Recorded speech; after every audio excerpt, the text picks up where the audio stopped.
Ayun, hello everyone! Ayan po, gumawa ako ng video ngayon kasi marami pong nangungumusta sa akin. Hindi ko na po maisa-isang masagot. Bali, for now po, ako po ay nasa monitoring phase po. Tapos na po ang aking chemo last January 2025 this year. Thanks God at nakasurvive po ako sa first treatment protocol. Bale, yung last bone marrow test po last February, lumabas po yung result. Remission po ulit for the second time around. Naka-survive po tayo sa aking first treatment protocol. Bali, for now po, monitoring phase po muna as per doctor.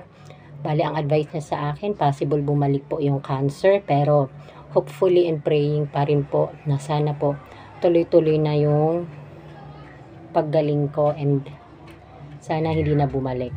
Bali, ngayon po ito, ingat na lang sa kinakain, exercise, magpapawis daily, then matulog ng maaga, ayun, pahinga, asikasuhin muna ang sarili para makabalik yung lakas, tsaka tuloy-tuloy na yung paggaling. Bali, for now, ayun po muna, for monthly check-up lang po muna, monthly CBC monitoring. Then, ito, update ng buhok ko, ito na, nagaano na siya, tumutubo na siya, pati yung kilay ko, bumabalik na rin yung kapal. Ayan na po. Bali, ito po, i-take up tong opportunity para po magpasalamat unang-una kay Lord sa pagbigay niya sa akin ng lakas para makayanan ko yung chemotherapy. Then pangalawa sa aking asawa at sa aking nanay at mga kapatid na talagang di nagsawa sa pag-suporta sa akin emotionally, spiritually, and